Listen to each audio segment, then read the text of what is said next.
Hey everyone, good to see you again. So, let me ask you something. Have you noticed people grabbing extra cans of soup or suddenly talking about buying a new car right now, even if they didn't really need one? Maybe you've even caught yourself wondering if you should be stocking up on anything too. That's not just coincidence. It's connected to something much bigger going on, and that's tariffs.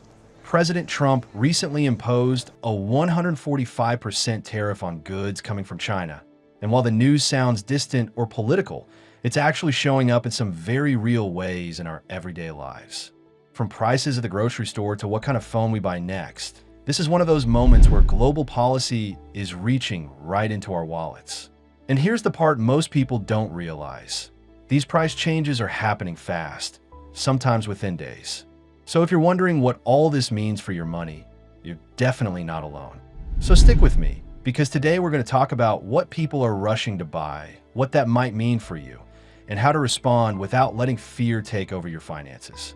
If you're new here and you find this kind of calm, clear financial info helpful, go ahead and hit subscribe. I'd love to have you around for more of these honest conversations. So let's start with what's happening out there. The moment the tariffs were announced, Americans started buying up a lot of things. Not just one or two items either.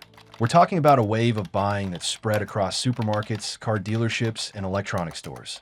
According to CBS, canned goods shot up by 29% in sales.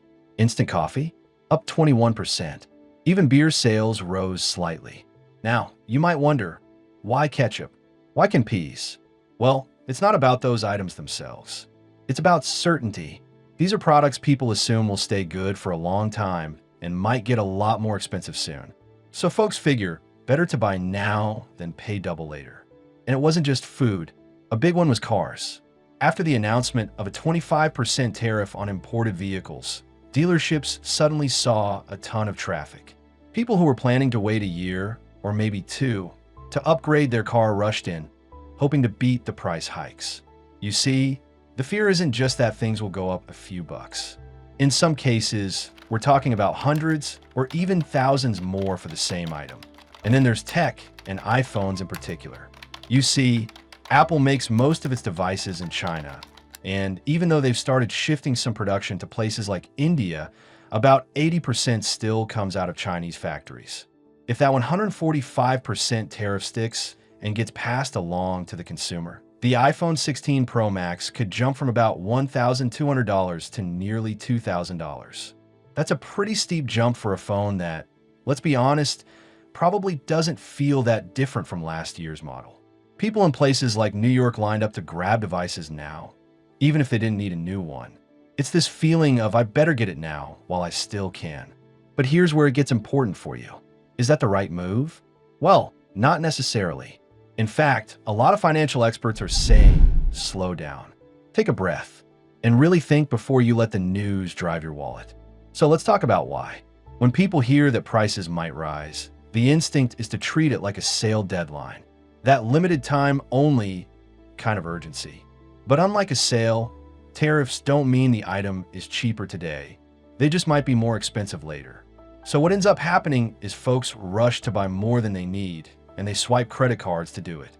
And then this kind of behavior can quickly spiral into credit card debt that becomes hard to escape. And once you're paying 20% interest on ketchup and toilet paper, any savings you imagined are long gone. So then, what should you do? Well, let's talk about that. First, it's helpful to separate emotions from money decisions. This is easier said than done, but it really does help to just pause and ask yourself, do I actually need this, or am I just reacting? If you're feeling unsure about where the economy is headed, the most powerful thing you can do is protect your financial foundation. That means looking at your budget, building or maintaining your emergency fund, and making sure you're not carrying more high-interest debt than you can handle. If you do have some credit card debt, consider looking into balance transfer cards that offer a 0% promo rate for a set time. Used responsibly, that can buy you time without adding more financial stress. Now, that doesn't mean don't buy anything at all, but it does mean think carefully about when and why you're buying something. Let's say your fridge is humming along just fine. If you're not already in the market for a new one, it's probably not worth rushing to replace it just because you heard tariffs might make appliances more expensive. But if your fridge is on its last legs, then sure, maybe take action a little sooner than planned. The key is to respond with strategy, not fear. Speaking of which, let's talk about cars again. Used car prices are creeping up again. That's partly because new car prices are expected to rise with tariffs, and so more people are turning to the used market.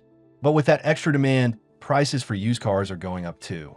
5 years ago, a reliable used car under warranty might have cost you $15,000. Today, that average is closer to $25,000. And if you wait too long, that number could keep climbing. So what do you do if you're car shopping? Well, consider certified pre-owned or even leasing if you want to avoid high sticker prices for now. And if your current car is working, even if it's not perfect, ask yourself if some maintenance or repairs could buy you another year or two. That's often the more budget-friendly path. Another thing I hear a lot from viewers is, should I stock up now on essentials? Well, it depends on your situation. If you live paycheck to paycheck, tying up a bunch of money in bulk purchases can actually be more risky than helpful. Having some staples on hand is fine. It's always good to be prepared, but filling a closet with cans of beans and paper towels at the expense of your savings or paying off bills, that's not the trade-off you want. Instead, try shifting toward habits that build resilience over time, like shopping local. When possible, support small businesses or farmers markets in your area. Global supply chains are more fragile than ever, and buying closer to home can sometimes shield you from sudden price jumps tied to international policy changes. And while we're at it, embrace secondhand.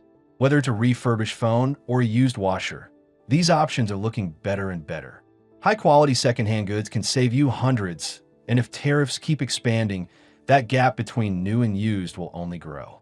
And next, keep an eye on policy, but don't let it control your entire financial life.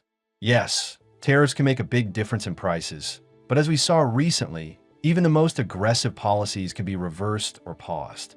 President Trump initially imposed this massive tariff wave, then suspended many of them for 90 days after pressure from lawmakers and business leaders. That means reacting too fast to a new policy could leave you stuck with stuff you didn't really need, bought at the wrong time. So what does all that mean for you?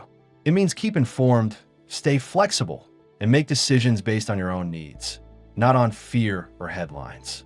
Because even though the trade tensions with China are still going strong, and we don't know what the next round of tariffs will bring, the best thing you can do right now is focus on your economy, the one inside your home. And hey, I get it. It's stressful. We're in a time where prices are unpredictable, supply chains are still shaky from the pandemic, and now we've added global politics to the mix. But that's exactly why clear thinking matters. That's why taking a calm, thoughtful approach can help you stay ahead of the chaos instead of getting swept up in it. So here's a quick recap. Avoid panic buying. Focus on paying off high-interest debt and saving where you can. Be cautious with big purchases unless they're urgent. Support local when possible. And always ask, do I need this or am I just reacting? And if you got a tip you've been using to manage these price shifts, drop in the comments below. What are you seeing at your local store? Are you making any changes to how you shop? I'd love to hear how you're adapting, because the more we share, the more we can help each other through. Thanks for being here today. Take care of yourself and your wallet. I'll see you in the next one.